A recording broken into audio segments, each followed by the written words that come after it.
And, woo. Oh, y'all look good. I want you to look at something right now. Think of some major goal you want, or maybe it's one you're already working on and you have experienced a lot of setbacks, a lot of defeats. You've experienced a lot of disappointment. Maybe you've already given up. And maybe you just need a little fire, a little encouragement to get back in the game again. Here's what I want you to look at.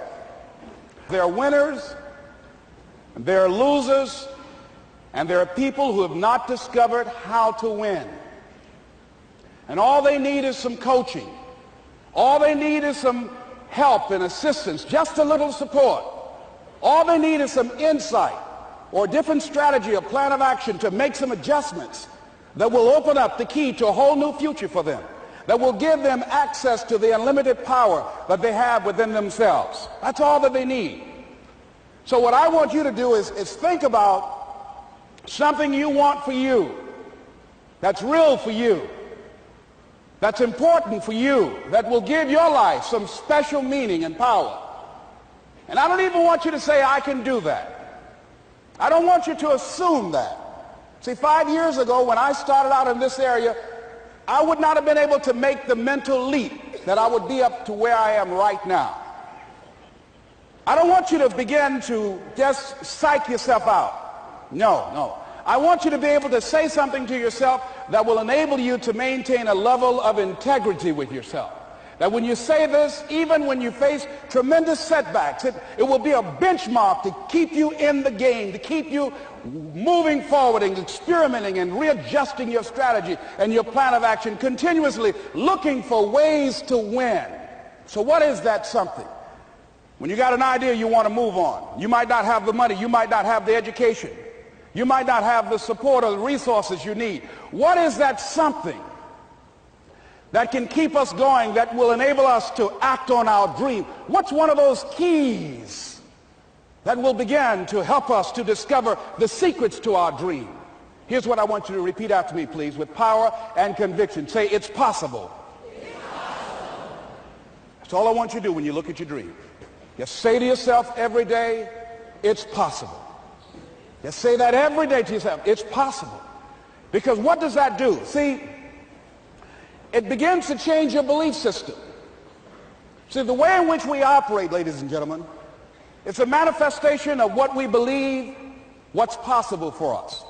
Whatever you've done up to this point, all that it really is a duplication, it's a reproduction of what you believe subconsciously that you deserve and what's possible for your life. Most people operate out of their personal history, out of their memory, things they've done, things they've experienced, things they've seen, things that they have observed. What I'm suggesting that you operate out of a larger vision of yourself.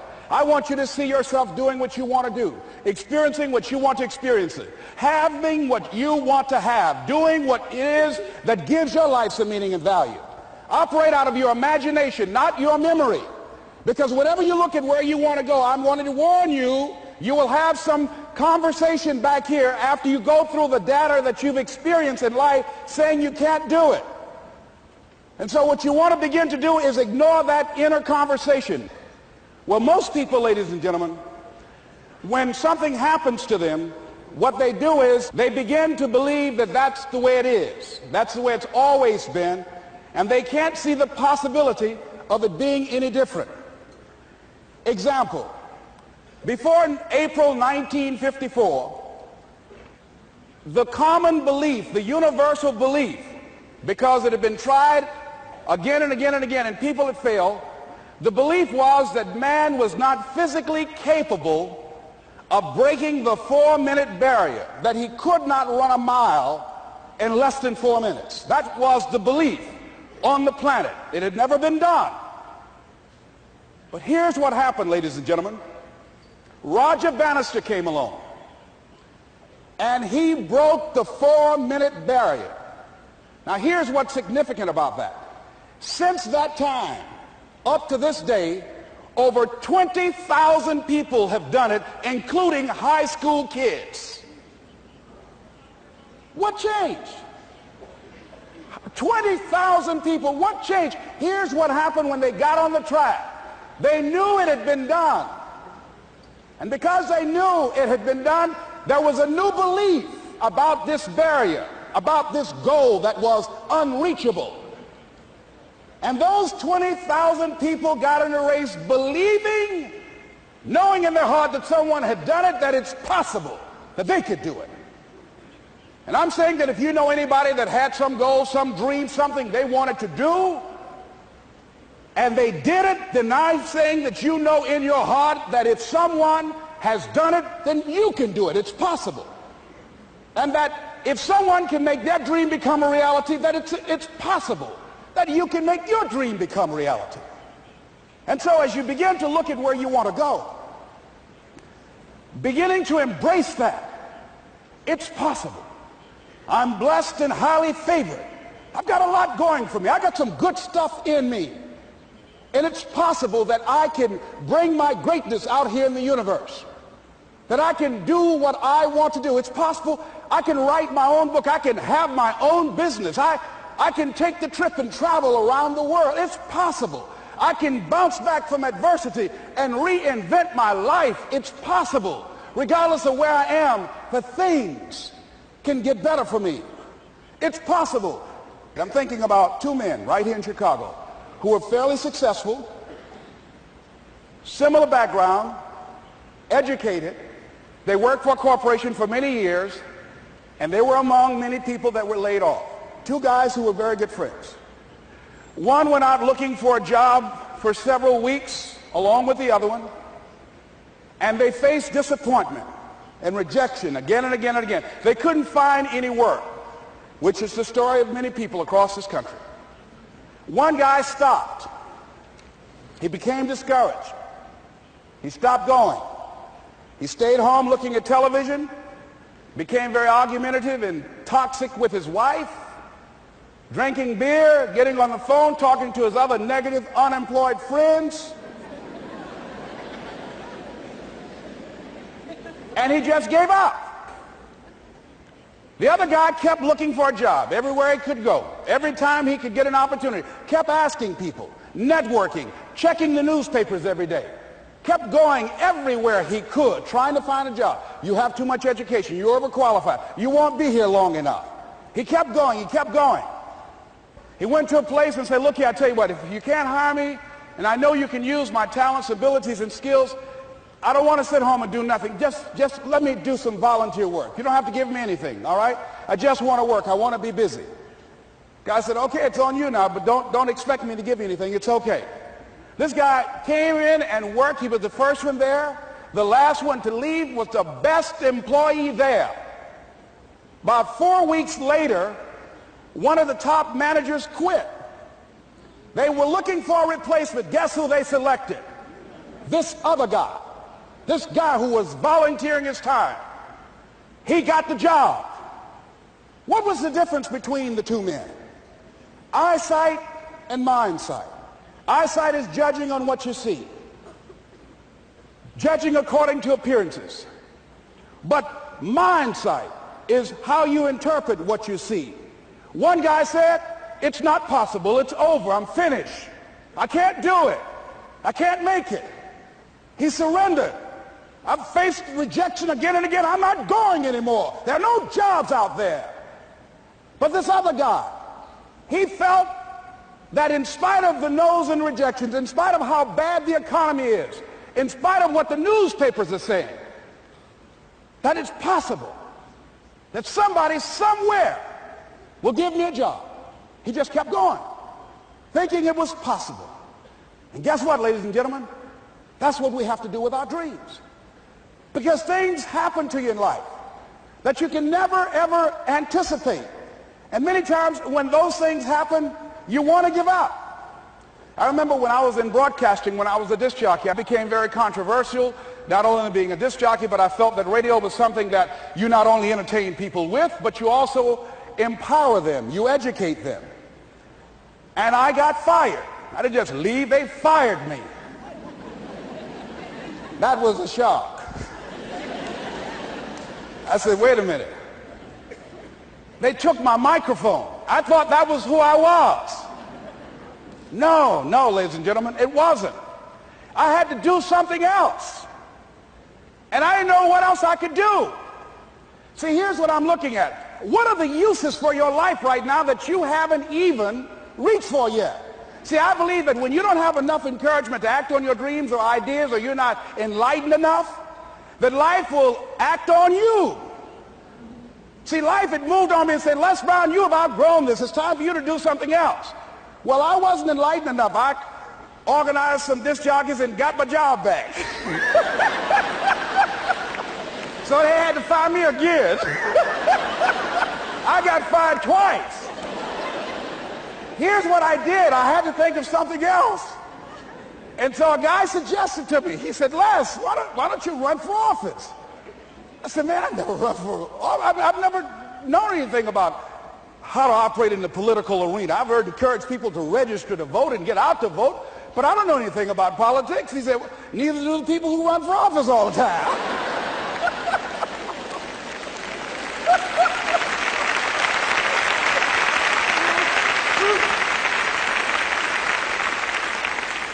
So I ran. Now here's what I'm suggesting. I ran. You got to do what you can where you are with what you have. I didn't have any money. I didn't know anything about the political process. I didn't even have any support. But here's what the guy told me. It's possible you could win. That's all I had. I was running against an endorsed candidate. He was an incumbent. He had the newspaper support, all of the leadership in the community, and I was challenging this guy. So I had a saying when I was on radio, stand up for what you believe in because you can fall for anything. And I would go door to door. I have my kids on one side of the street. I would be on the other, and I'd knock on doors. Hello, my name is Les Brown. Tell everybody I'm still standing. They get on the phone. Child, Les Brown was to my house today. You know the boy on the radio with the big mouth? Yeah, they fired him, honey. Say he's still standing. See, I'm saying just keep moving. Don't start feeling sorry for yourself. Don't spend time blaming and talking about what happened to you. See, whatever you talk about, that's what you multiply and expand in your life experience. So don't talk about stuff unless you want it to keep on happening to you, all right? So I got in that kind of action.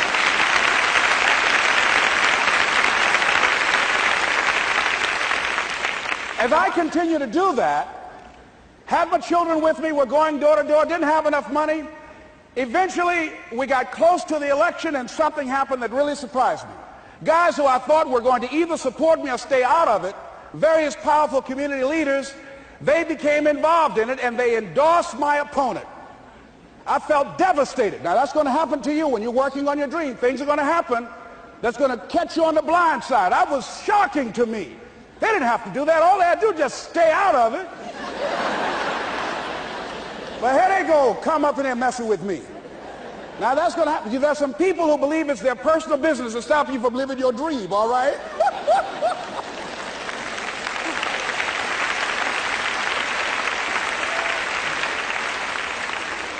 But I didn't deal with that. You want to make your dream come true, you got to stay focused. Some people rather get even than get ahead. Stay focused on where you want to go.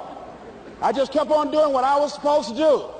And so I was driving to the radio station. My opponent had over $20,000. I had less than $800. As I was in the radio station, the guy said, "You're going to make a commercial?" I said, "Yes." He said, "It better be a good one because that money can't go pretty far here." And I sat there in the middle control room and I was thinking. And here's what happens when you get still. Stuff will start coming. Something said, "Call your mama." You used to talk about your mother on the air all the time. Ask her to say a few words for you. That'll be a different kind of political spot.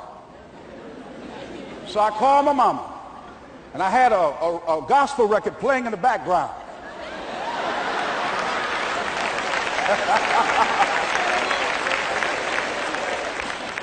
And then I had my mother say, "Hello, this is Mrs. Mamie Brown. When I raised my sons, I raised them to be good children. When they got out of hand, I beat their behind and made them go right. Please vote for my son. He's a good boy."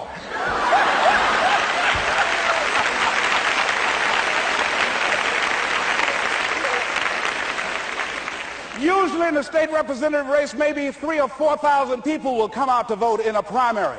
In that primary race, over 27,000 people came out and voted and said, "I'm voting for Les Brown because his mama said he's a good boy." I won, ladies and gentlemen. I won.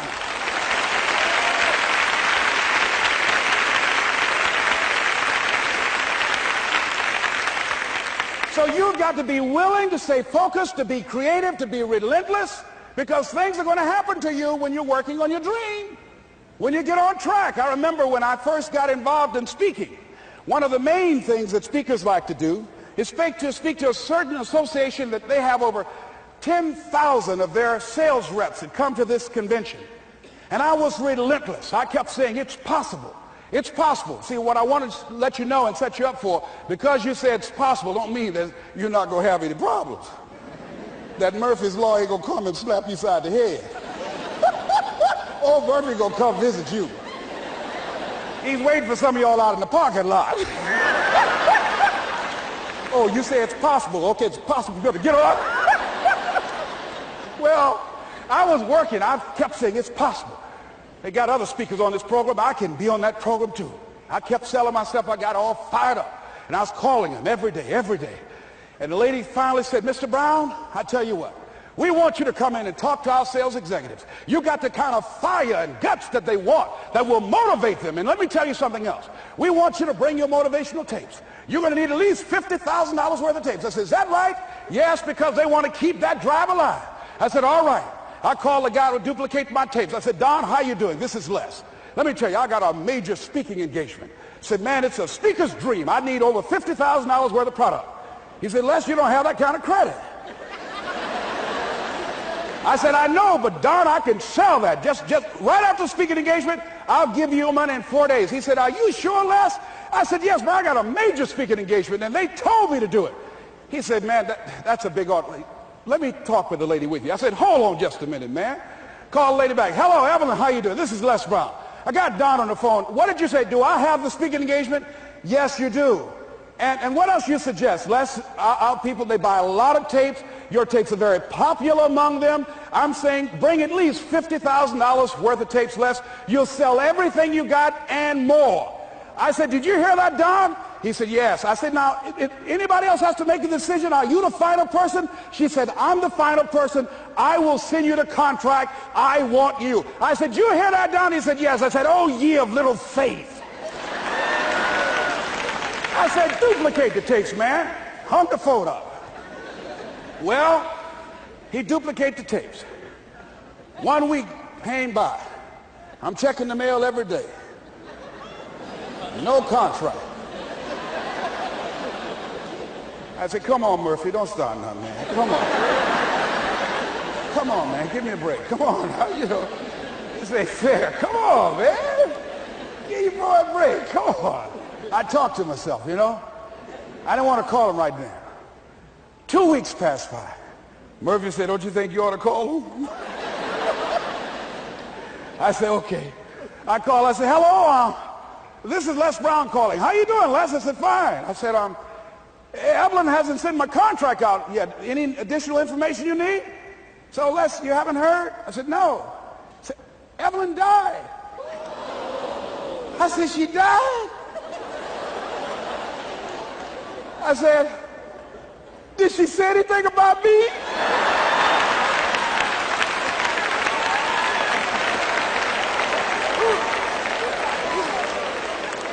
When I got home, I was so wiped out.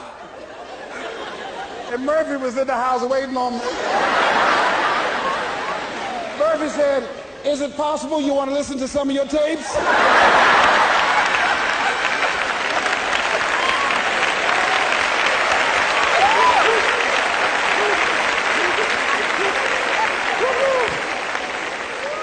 But ladies and gentlemen, here's what I had to do. I had to begin to focus on what was the solution. That this was not the only place that I'll be able to sell those products. And as I began to challenge myself and got some help and support and some other input, I eventually did. It took longer, but it was challenging. But I did it. Repeat after me, please. No matter how bad it is, or how bad it gets, I'm going to make it. I'm going to make it. Shake somebody's hand on your right and left and say, you got that right.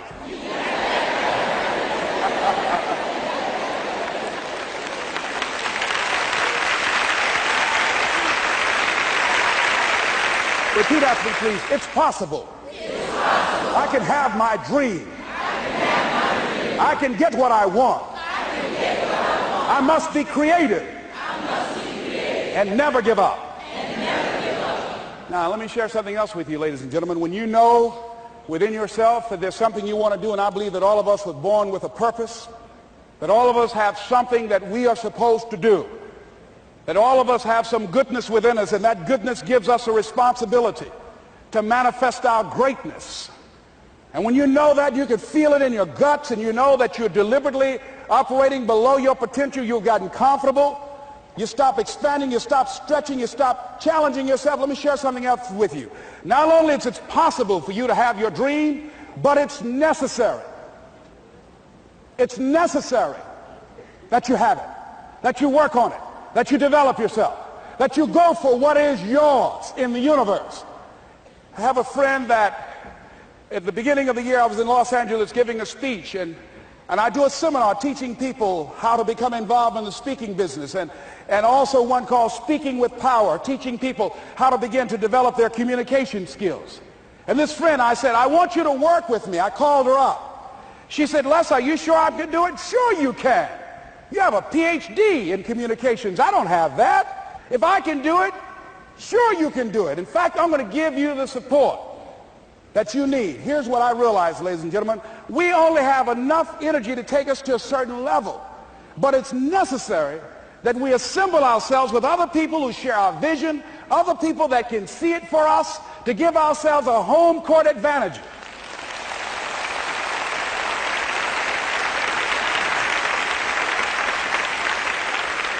So it's necessary that you seek out other people who think like you, who are growing, who have decided that they are not satisfied with where they are. See, I don't believe that necessity is the mother of invention. No, necessity, in my opinion, is not the mother of invention.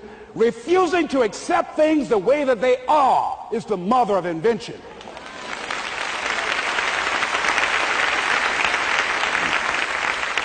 When you decide, I'm not going to settle for this, this is not going to be it for my life, I deserve more than this. See, that will start making you do some stuff. See, a lot of people go to work every day miserable, and all they do is just talk about how miserable they are. But they don't do anything about it. So I was telling her that I knew she hated her job with a passion. I said, you can do this. You got more going for you than I have going for me. And we've been going through this for years, ladies and gentlemen. She'd been to my seminar speaking for a living. She brought her husband, and that was one of the major problems that I realized that happened in her life. He couldn't see it for her. So you got to make sure that you have people in your life that can see it for you, that will encourage you. Non-affirming relationships can hurt you.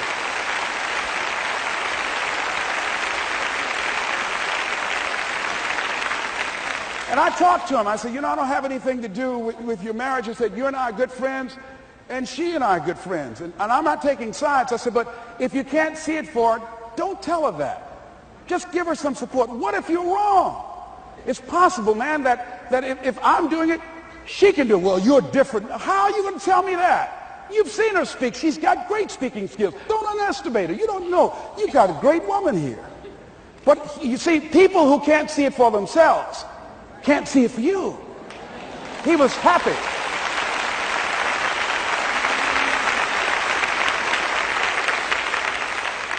So I said, will you do it with me? I said, I'm going to give you the support you need. You can't do it by yourself. I will stand with you. She said, you will? I said, yes. I'm going to make you a part of my seminar. You'll do a part of it, and I'll do a part of it. Speaking with Power. She said, okay. 3 days later, ladies and gentlemen, I got an emergency call at my office. It was from her husband. He called and said, tell Les Brown that Marion is dead. I said, oh no. When I was flying there to go to the funeral, and I remember the last time that I saw her, and I had some of her papers that I had gotten inadvertently confused with mine, and I took them home. And I was searching through these papers to do one of her works. She was a prolific writer. And what got me, what was so sad that made me begin to cry, was that there were poems that she had started that were profound poems, great thoughts that she didn't complete. Plays that she had started that she didn't complete. See, that poem was given to her. I can't finish that for her, nor can you.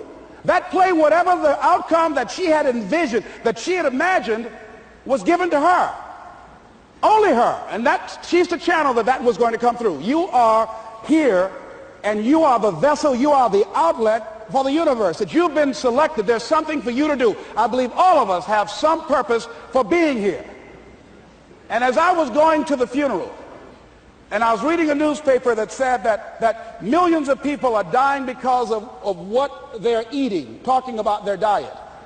And I'm sure that it was Marion talking to me, whispering, saying, Les, the next time you speak, say that even more are dying because of what's eating them.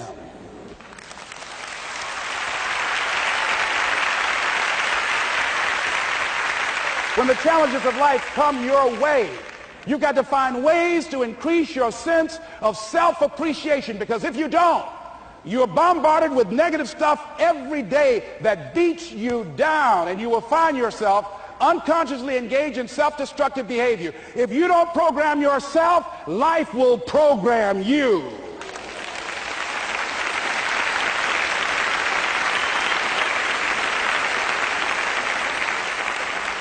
So you want to have an agenda for your life. It's necessary that you have some direction for your life. A friend at the National Speakers Convention gave us a presentation, and it really struck me. He was talking about when he was traveling across Europe, Warren Gresham, and he said at different points soldiers would wake them up on their journey and ask him the question.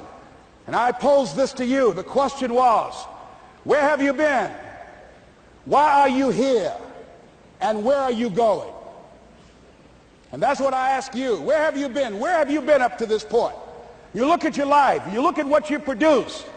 Is it giving you what you want? Are you living on purpose? Are you living your dream? Are you acting on your ideas? Are you doing all you can do? Have you gotten comfortable? Are you procrastinating? Are you evading your own greatness? Are you surrounding yourself with people that can nourish you? Are you challenging yourself? Are you experimenting? Are you learning something different? Is your life an adventure, or is it boring? Where have you been? Why are you here? What brought you here? Investing the time, the money. What brought you here? And where are you going? What is it that you can get out of this session, out of this lecture? That when you leave here, rather than this just being a spectator event, that you got some idea, some dream, that you might have to go back and brush it off and look at it again and say, I've got to do this. This is my stuff. This is what I'm supposed to do. This is why I showed up. Where are you going with your life? What decisions are you making right now as you look into the future? Are you experimenting to find out what other talents and abilities that you have? See, we're in a time right now. The day is gone where you could just go to college and get out and get a job and work 30 or 40 years with job security and retire with a gold watch. The gold watch days are gone. Brand new day. Party's over. So now you have got to be multi-talented and multi-skilled. You've got to use all your stuff. You don't know what else you can do. I didn't know I can do what I'm doing right now. It's necessary that you stretch and challenge yourself and say, let me see. I started out as a trainer. I'm a trainer. That's what I am. That's what my expertise was in. And then I decided, let me see, can I speak? And then I discovered, hey, I can do that. What if I hadn't tried to do that and just been satisfied with just being a trainer, with a limited vision of myself? And then after training, and then I said, well, maybe I can go into business for myself. And I started speaking, going into business for myself. Well, maybe I could train other speakers and teach them how to go into business for themselves. See, you want to have a backup plan. You want to have other strategies for yourself. In case this doesn't work out, you got something else going over here. You don't want to ever put yourself in a situation where you have a limited vision and you're only using a limited amount of your talents, of your skills, and of your abilities. And I'm saying to you, it's possible you've got some talents, some ideas in you, your ability to do some stuff that you haven't even discovered yet. And I'm suggesting that it's necessary that you get outside of your comfort zone. It's necessary that you develop some new relationships where you can learn from people. It's necessary that you do reading, that you do research. It's necessary, if you're already involved in some business, that you don't be satisfied with where you are. If you want to make it today, it's necessary for you to constantly look at ways of getting better. Not only is it possible for you to have your dream, and it's necessary for you to challenge yourself to go after it and get better and leverage relationships that can help you get to where you want to go, but it's you. The major key to your reaching your dream, your living up to your greatness, your making your contribution is you. If the economy is good, fantastic. If the banks are loaning money, that's great. If people are positive, that's great. You don't have any opposition, that's great. But the major key to your making things happen in your life is you. When I wanted to get on public television, you know, they told me, you can't do that. So wait a minute, I've seen these other people on. It's possible I can get on. Leo Biscaya, John Bradshaw, it's possible. Wait, excuse me, hold on, time out. Let's be realistic. Come on, be logical. I said, well, wait a minute, why can't I do it? Well, let's look here. Think about guys who have credentials, all kind of credentials. You don't have any college training. They're not going to put you on television. Give me a break. I said, thank you for that. God love you, and I'm trying. And went on about my business. You hear me? Let me tell you something. What people think about you and the possibilities for your dream is none of your business. That's their business.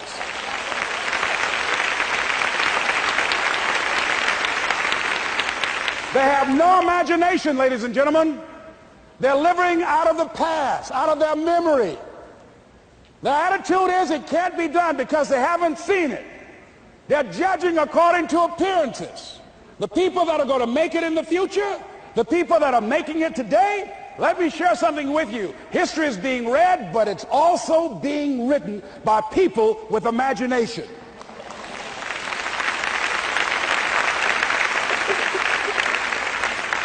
So I went to the next mode, necessary to start talking to people and seeking and asking for what I wanted and leveraging relationships and trying to find out how did the people do it that went ahead of me? How do they do it?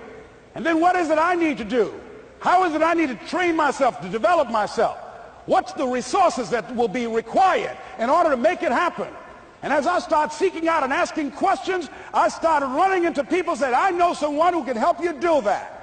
And they helped me get connected with those people. Remember, we have so much energy that can take us so far. It's necessary that you hook up with some other energy that can take you to the next level. I hooked up with them. They said, let's go. I said, away we go.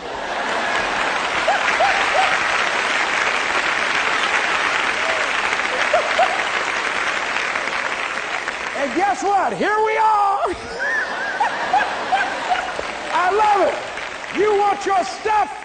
It's necessary you take responsibility for it, that you make it happen, that you don't give up, that you don't take any objection or disappointment or defeats personally, that you keep on keeping on, that you don't decide that I can't make it because you can't see the light at the end of the tunnel, that you realize that's a part of the program. And here's something you've got to resolve. Say this to yourself every day. See, as long as you're breathing, you got a shot at your dream. That's the way I resolve. Say this, please. It's not over until I win. You got that right.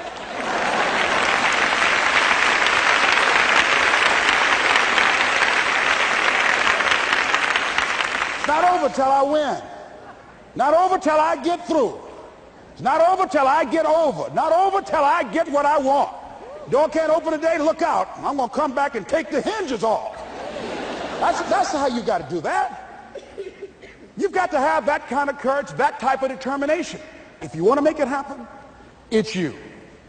That you've got to take personal responsibility to make it happen. That you have got to own what it is that you want to do. If it's taking care of your well-being, if it's making a difference in our school system, if it's working with senior citizens, if it's to protect our ecology, if it's to create an economic renaissance, if it's just to take yourself to another level, it's you. You've got to make that happen. We can point out many things that can make it inconvenient or can slow us down. but ultimately, it's on us.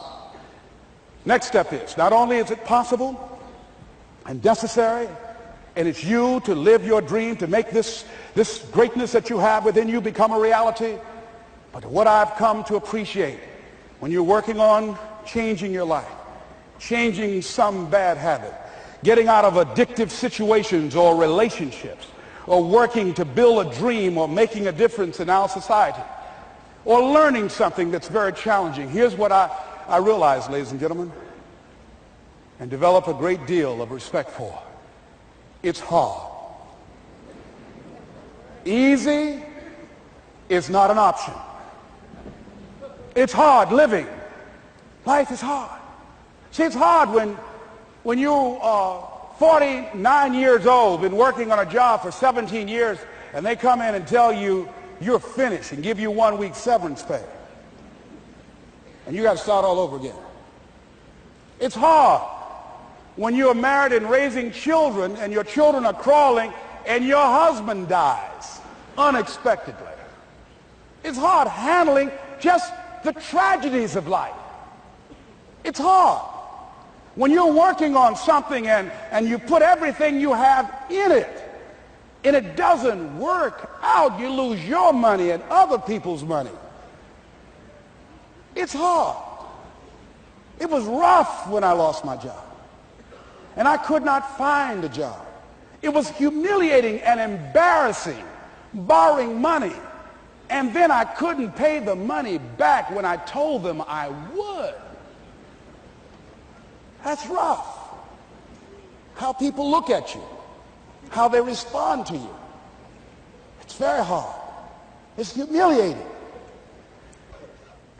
Here's what I discovered that happens to you in life, that you will go through things, and while you're going through them, you can't understand why it's happening to you. But after you go through it and you get back and you look at it and you say, oh, now I understand why I needed that lesson. Have you ever happened to you? Raise your hand. Has it ever happened to you that I couldn't understand it then, but after I got through it, then I saw that that was preparing me for bigger and better things.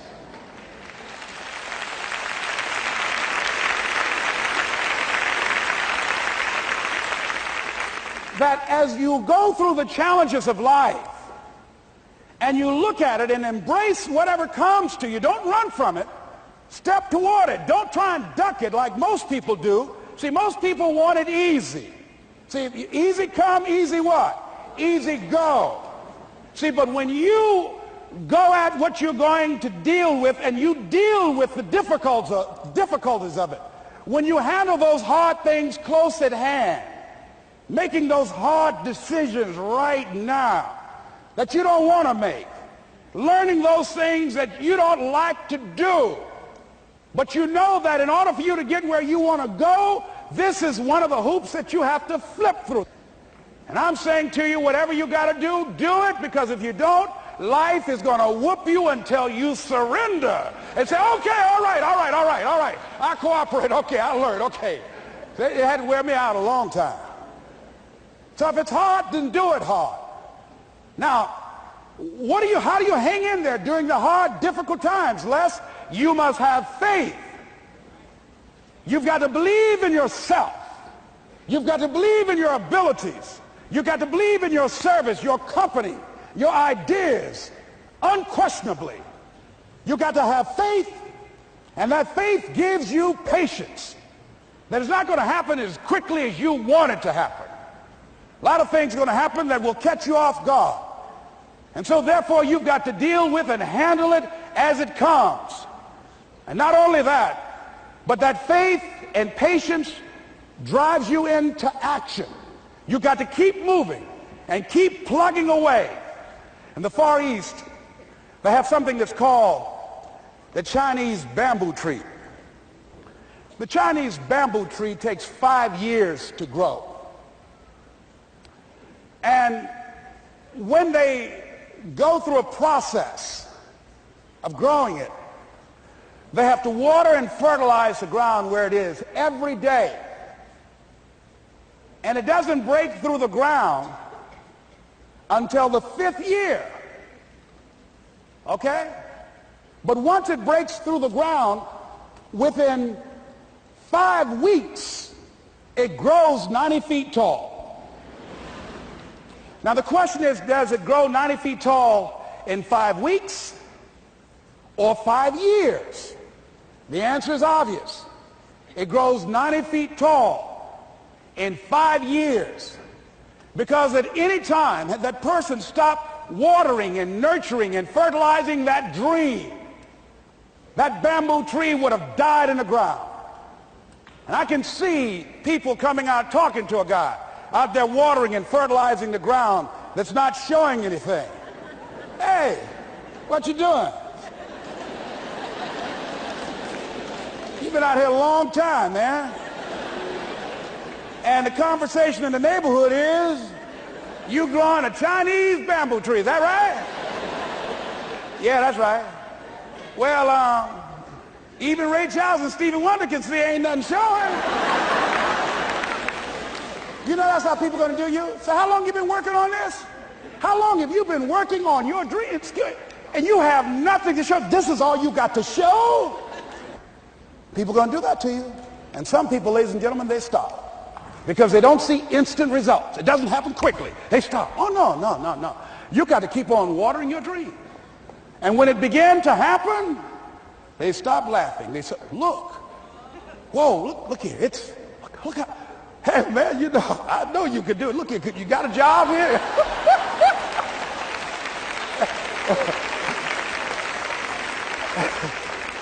See, during those hard times, we didn't know how you're going to make payroll. During those times when you failed and things didn't work out, they were nowhere to be found. But you know what I discovered? When you're working at your dream, somebody said the harder the battle, the sweeter the victory. Oh, it's sweet to you. It's good to you. Why? See, when it's hard and there's a struggle, see, what you become in the process is more important than the dream. That's far more important. The kind of person you become, the character that you build, the courage that you develop, the faith that you're manifesting. Oh, it's something that you get up in the morning, you look yourself in the mirror, you're a different kind of person. You walk with a different kind of spirit. And people know that you know what life is, that you have embraced life. You knew it was hard, but you did it hard.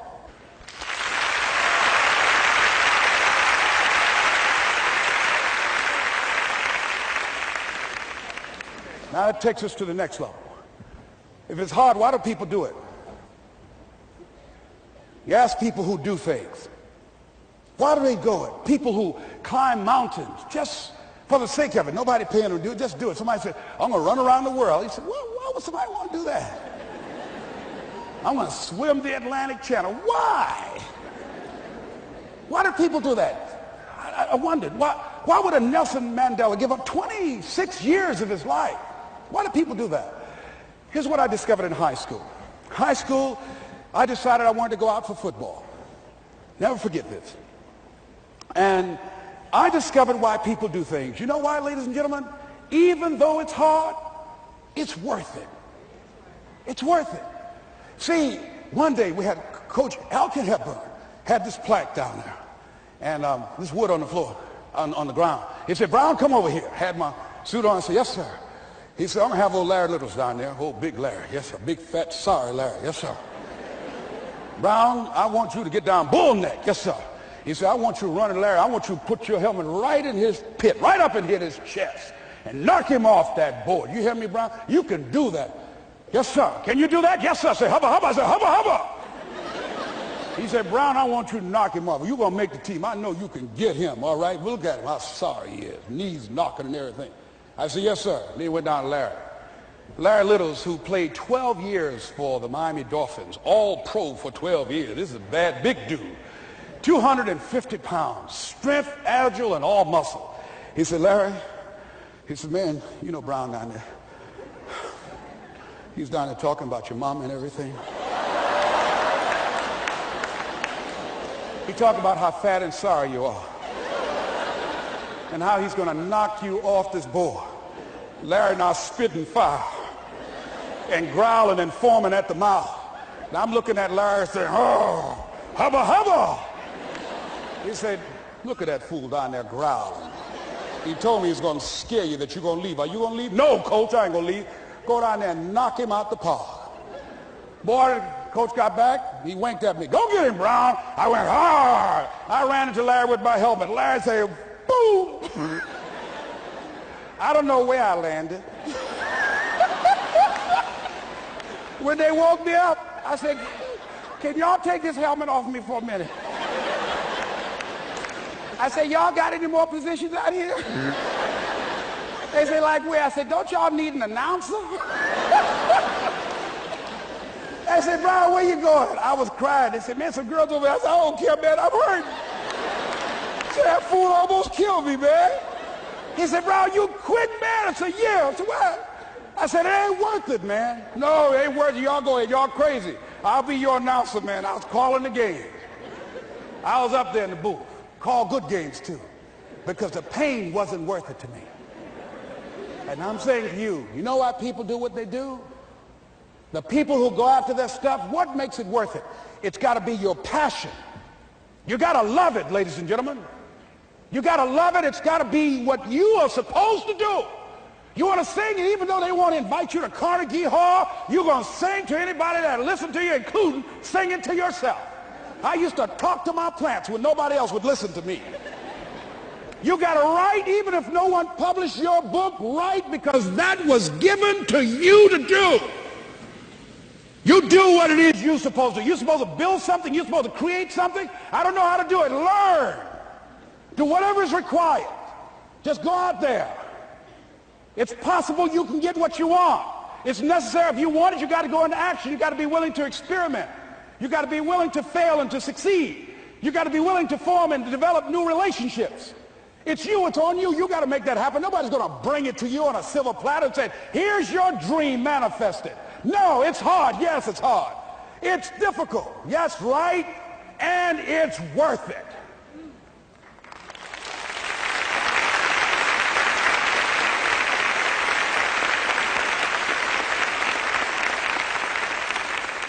People ask, hey, man, you know, these kids, man, it's rough dealing with them. That's right. That's right. You think peer pressure happened overnight? We went through peer pressure. I remember as a kid, some guys said, hey, Les, me and another fellow named Willie Lower, we were going home. Hey, man, we're going down to Gould's, man, and knock off a grocery store. I said, look here, I don't want no part of that. I'll see y'all later. Say, y'all chicken. I said, that's all right, you say whatever you want. Low star. I'm not chicken, man. Don't call me chicken. Then why don't you come? We didn't even ask you to come into place, man. All you do is just drive the car, that's all. I don't know how to drive that good. Well, we're trying to get Les to come. He's chicken. Hey, I'm not driving nothing, all right? Willie, don't care about what they say, man. Leave him alone. You want to go do it? You find somebody else to drive, or you drive yourself. Come on, Willie, man. Pull him. He stopped. I ain't chicken. All I got to do is drive? Yeah. I said, Willie, that sounds simple, man. Don't go, man. He went. And the next day we read the newspaper where when they robbed the store, when they came out running to a car, the merchant, the man who owned the store, came out just shooting wildly, and he hit the driver in the head. So peer pressure didn't just start in the 90s or the 80s. It's difficult. It's challenging for kids right now. And it's going to take some easy, simple methods to help bring them out of this madness, this insanity? No. Is it hard? Yes. Let's look at what we've been doing. What has worked? What has not worked? Let's look at where we want to go. What is it that we want to produce? What is it that we want to create for our young people? And as we think about that, start experimenting with different methods and techniques to create and to produce that. And begin to believe that it's possible through our commitment, through our vision, through our determination, our relentlessness. Because of our belief, it's possible that we can reduce the teenage homicide rate, the teenage pregnancy rate, the dropout rate. That it's possible, looking at what kind of world are they going to be in. As we look at the global economy, that as we begin to use our collective will and genius and resources It's possible that we can create an educational system that not only will test their minds with information and facts and figures, but will teach them how to think and be creative, and what does it mean to be a human being and to value human life, and how do you make relationships work? How do you bounce back from adversity? It's possible that we can give them a curriculum that will give their lives a sense of purpose and direction and meaning, and teach them how to begin to know and operate on a higher level of being, where they become assets to our society rather than liabilities. What if we leave here with that kind of consciousness that it's possible, as opposed to saying we have to write this generation off, that it's possible that we were born for such a time as this and that, that maybe someone here has the idea or the method or some plan of action or an approach that can resolve many of the problems that we're facing with young people today. Whatever we have to do to save our children, it's worth it.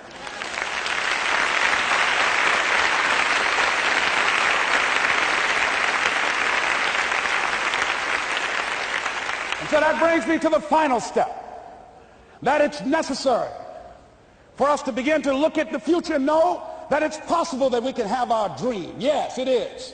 Other people have done it, then we can do it. We fail a lot of times. Well, a lot of other folks fail, and eventually they came back and they succeeded. So it's possible we can have what we want. And we know that we want to get it. It's necessary that we align ourselves with people that think like we do. It's necessary we get negative, do-nothing people out of our lives. It's necessary we never stop learning and growing and developing ourselves. It's necessary that we never give up. We know that it's you, it's me. It's being responsible for our stuff and deciding that we're going to keep on keeping on, that we're going to find a way to win or find a way to make it happen. And we know it's hard. It's not going to be a picnic. Yes, it's hard, and we will do it hard. And once we do it hard and we go through it, we realize it was worth it. And once you discover it was worth it, it is done. It's done.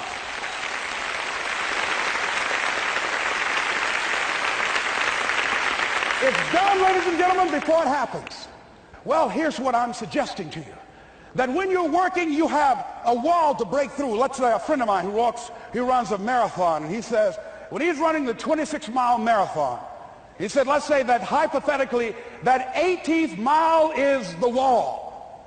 He said, Les, when you get there and you're running, he says, everything in you is telling you to stop, to give up. Every muscle is aching, and you're saying to yourself, I can't do it. I can't do it. And you just keep on, and you keep on, and you keep on. It seems like you're moving at slow motion. And then eventually when you break through that 18-mile wall, then you know it's like done, and you're on automatic, and you glide on in. And you know it's there. You know you're going to get to the finish line. And we've all had experiences where we were working on something, and we knew it was possible. And we did those things that were necessary to bring it into reality. We took the responsibility to make it happen. Other people couldn't see it. A lot of people didn't believe it. You were attacked. You were criticized. People were opposing you, but you kept on doing it. It was hard. It was rough. It was difficult. But to you, it was worth it. And eventually you got to a level you know, can nothing stop me now. I'm on the move. I'm on the move.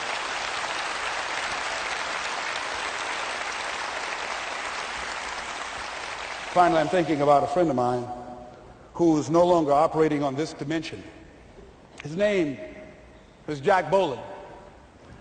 He had this vision of a church that would serve various types of needs for people, their supportive needs, and helping them in recovery from drugs and alcohol and whatever addictions that they might be involved in. And he was known for bringing in different kinds of speakers. And over a year ago, he was diagnosed as having cancer, and he announced to his congregation that he's going to be taking chemotherapy, and that it was a possibility that the cancer would go in remission, and he was optimistic about that. And sure enough, it did for a year. And one of the things Jack always talked about is that he wanted to have his funeral while he lived. And so he invited a few friends, Wayne Dyer and myself and a few other speakers. He didn't tell us why we were there, but once we gathered there, the church, they told us in the room that Jack is going to announce to the congregation, he's bringing his doctor up. The doctor is going to say that we felt we could keep it in remission. It's out of remission, and he doesn't have much time left. And whatever words you want to say to Jack that you would say if he had made his transition, speak those words now. Well, we were shocked and we were somewhat stunned until Jack got there.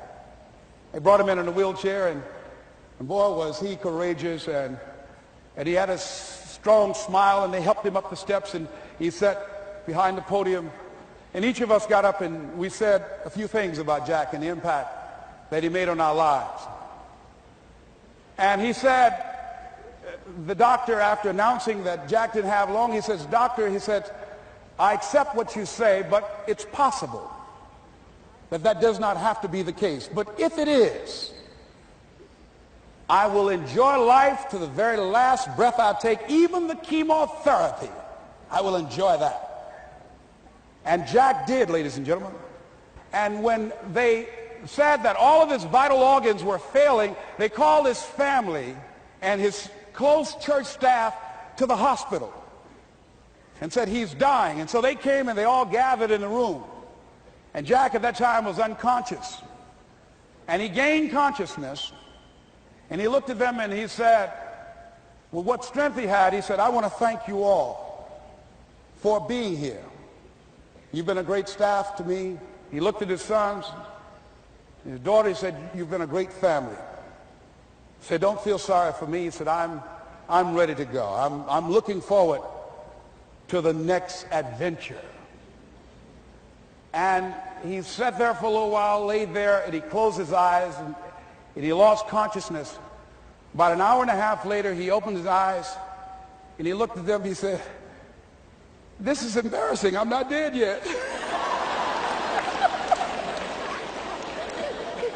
They were laughing through their tears. They said, "Jack, you are a character." He said, "Hey, I hate giving up this kind of control." So they predicted that Jack would die at the end of February. And then on the 2nd, they said, he won't see the light of day. He will be dead by morning. Ladies and gentlemen, Jack died on March 4th. And we believe that even in his dying, Jack sent his congregation a message that I want to give to you with his permission. March 4th is the day he died, and we believe Jack was saying, "March 4th."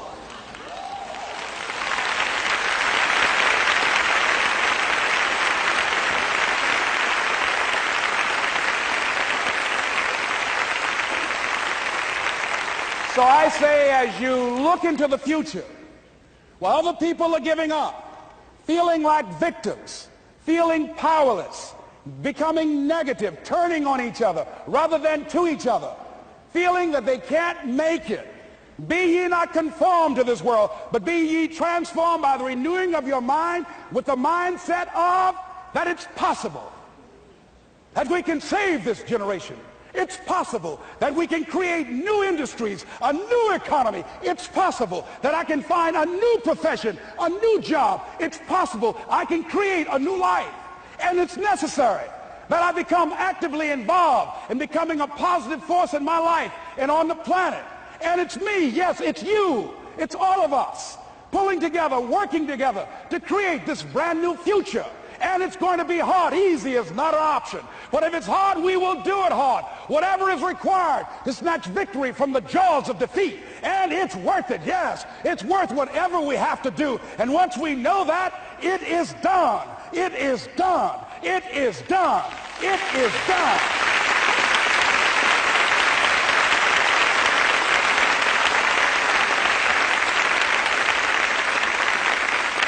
So I say to you, whatever your dreams are, whatever you want to do, in the spirit of Jack, March 4th.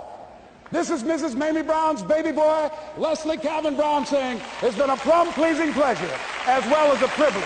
Thank y'all here. Thank you. Thank you. Thank you. Thank you. Thank you very much. You're very kind.